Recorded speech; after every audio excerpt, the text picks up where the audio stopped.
اعوذ باللہ من الشیطان الرجیم، بسم اللہ الرحمن الرحیم۔ پیارے بھائیوں، بہنوں، بچوں، السلام علیکم۔ آپ صلی اللہ علیہ وآلہ وسلم نے فرمایا، مال، اولاد اور عمر میں برکت کے لیے خاص دعا پڑھیں۔ وہ کون سی دعا ہے، ویڈیو میں آگے چل کر بتاتا ہوں۔ اس حدیث کا ایک پس منظر ہے، ایک واقعہ ہے۔ اگر آپ یہ نہیں سنیں گے تو آپ کو دعائے انس بن مالک کا مقصد سمجھ نہیں آئے گا۔ رسول اللہ صلی اللہ علیہ وآلہ وسلم نے یہ دعا حضرت انس بن مالک کو سکھائی تھی۔ حضرت ام سلیم رضی اللہ تعالی عنہا اپنے بیٹے حضرت انس رضی اللہ تعالی عنہ کو لے کر دربار رسالت میں حاضر ہوئیں اور عرض کیا، یا رسول اللہ صلی اللہ علیہ وآلہ وسلم، میرا بیٹا آپ کا خادم ہے، آپ اس کے لیے دعا فرما دیں۔ یہ سن کر حبیب مکرم شفیع معظم صلی اللہ علیہ وآلہ وسلم نے دعا فرمائی، اے اللہ، انس کے مال میں اضافہ فرما اور اس کی اولاد زیادہ کر، اور جو تو نے اس کو عطا فرمایا ہے اس میں برکت دے۔ مکہ مدینے کے تاجدار مکی مدنی سرکار صلی اللہ علیہ وآلہ وسلم کی یہ دعا ایسی مقبول ہوئی کہ حضرت انس رضی اللہ تعالی عنہ بصرہ میں وہ آخری صحابی تھے جن کا وصال ہوا، اور خود حضرت انس رضی اللہ تعالی عنہ کی عمر 100 سال سے زیادہ ہوئی، اور کہا جاتا ہے کہ ان کی اولاد کی تعداد 100 سے تجاوز کر گئی۔ حضرت انس رضی اللہ تعالی عنہ کا ایک باغ تھا۔ عام باغات میں سال میں ایک دفعہ پھل لگتا تھا، جبکہ حضرت انس رضی اللہ تعالی عنہ کے باغ میں سال میں 2 دفعہ پھل لگتا تھا، اور آپ کے باغ میں ایک پھول تھا جس سے مشک کی سی خوشبو آتی تھی۔ اب اصل پس منظر کیا ہے، واقعہ کیا ہے؟ ابان رحمۃ اللہ علیہ، حضرت ابان رحمۃ اللہ علیہ سے روایت ہے، حضرت انس رضی اللہ تعالی عنہ ایک بار حجاج بن یوسف کے پاس تشریف لے گئے۔ حجاج نے آپ کو اپنا مال دکھایا جس میں 400 گھوڑے تھے۔ حجاج نے کہا، اے انس، کیا تم نے اپنے ساتھی کے پاس کبھی اتنا مال دیکھا ہے؟ اس حدیث کی مراد رسول اللہ صلی اللہ علیہ وآلہ وسلم سے تھی۔ حضرت انس رضی اللہ تعالی عنہ نے فرمایا، بالکل، اللہ کی قسم، اس سے بھی اچھا مال دیکھا تھا۔ میں نے رسول اللہ صلی اللہ علیہ وآلہ وسلم کو فرماتے ہوئے سنا تھا، گھوڑے 3 قسم کے ہوتے ہیں۔ ایک وہ گھوڑا جو مالک نے اللہ کی راہ میں جہاد کے لیے باندھا ہوا ہو، اس کے بال، اس کا گوشت اور اس کا خون قیامت کے دن اس کی میزان کے پلڑے میں رکھا جائے گا۔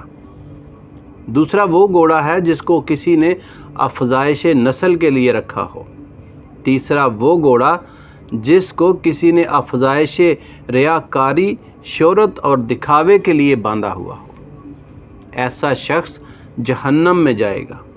اے حجاج، تیرے تمام گھوڑے اسی تیسری قسم کے ہیں۔ حجاج بن یوسف غضبناک ہوا اور بولا، اللہ کی قسم، اگر تم نے رسول اللہ صلی اللہ علیہ وآلہ وسلم کی خدمت نہ کی ہوتی اور امیر المومنین نے مجھے تیری رعایت کا خط نہ لکھا ہوتا تو دیکھتا میں تیرے ساتھ کیا کچھ کرتا۔ حضرت انس رضی اللہ تعالی عنہ نے ارشاد فرمایا، ہرگز نہیں، اللہ کی قسم، میں تجھ سے ایسے کلمات کی بدولت پناہ میں آ گیا ہوں، یعنی اس دعا کی بدولت، کہ اب مجھے کسی بادشاہ کے ظلم کا اور کسی شیطان کی سرکشی کا ذرا برابر بھی خوف نہیں۔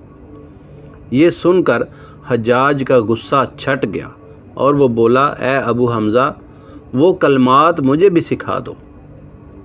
حضرت انس بن مالک نے فرمایا، اللہ کی قسم نہیں، میں تجھے ان کلمات کا اہل نہیں سمجھتا۔ راوی حضرت ابان رحمۃ اللہ علیہ فرماتے ہیں کہ جب آپ رضی اللہ تعالی عنہ کی وفات کا وقت قریب آیا تو میں آپ کی خدمت میں حاضر ہوا اور عرض کیا، اے ابو حمزہ، میں آپ سے کوئی سوال کرنا چاہتا ہوں۔ آپ نے فرمایا، کہو۔ میں نے عرض کیا، وہ کلمات جو آپ سے حجاج نے پوچھے تھے وہ بتا دیجئے۔ انہوں نے فرمایا، ہاں، اللہ کی قسم، میں تمہیں ان کا اہل سمجھتا ہوں۔ سنو، میں نے رسول اللہ صلی اللہ علیہ وآلہ وسلم کی 10 سال خدمت کی، پھر مجھ سے جدا ہونے لگے اس حال میں کہ مجھ سے راضی تھے۔ آپ صلی اللہ علیہ وآلہ وسلم نے فرمایا، تم نے میری 10 سال خدمت کی ہے اور میں تم کو چھوڑ کر جا رہا ہوں اور میں تم سے راضی ہوں، لہٰذا تم کو یہ عطیہ ہے، یہ تحفہ ہے۔ جب بھی صبح و شام کا وقت ہو تو یہ پڑھا کرو۔ پیارے بھائیو، اس دعا کا اسکرین شاٹ لے کر رکھ لیں اور اس کو یاد کر لیں۔ اس دعا کا ترجمہ سنیں، آپ کے رونگٹے کھڑے ہو جائیں گے۔ شروع اللہ کے نام سے اور سب تعریف اللہ کے لیے ہے۔ محمد صلی اللہ علیہ وآلہ وسلم اللہ کے رسول ہیں۔ نہیں ہے قوت مگر اللہ کی امداد سے۔ اللہ کے نام کی برکت میں میرے دین اور جان پر، اللہ کے نام کی برکت میرے گھر والوں پر اور میرے مال پر، اللہ کے نام کی برکت ہر اس چیز پر جو میرے رب نے مجھے عطا کی ہے، اللہ کے نام سے جو سب ناموں سے بہتر ہے، اللہ کے نام سے جو زمین و آسمان کا رب ہے، اللہ کے نام سے جس کے نام کے ساتھ کوئی بیماری نقصان نہیں پہنچا سکتی۔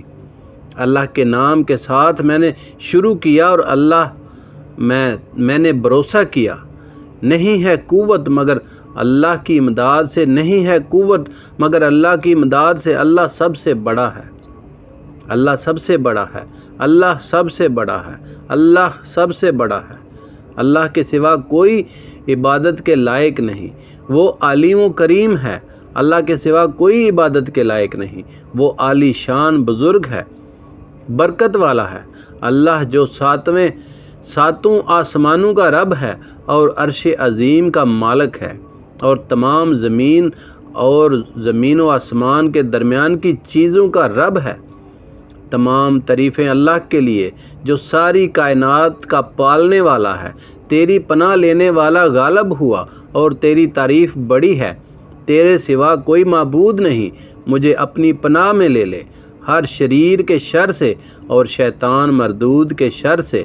میرا محافظ اللہ ہے جس نے کتاب نازل کی اور وہ نیک لوگوں کی حفاظت کرتا ہے۔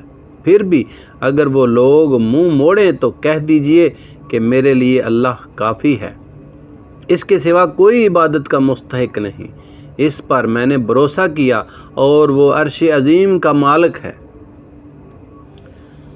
پیارے بھائیوں اور بہنوں، امید ہے آپ کو ویڈیو اچھی لگی ہوگی۔ اگر ویڈیو اچھی لگی ہے تو یار چینل کو سبسکرائب کر لیں، ایک چھوٹا سا کمنٹس کریں۔ ویڈیو دیکھنے کا بہت شکریہ۔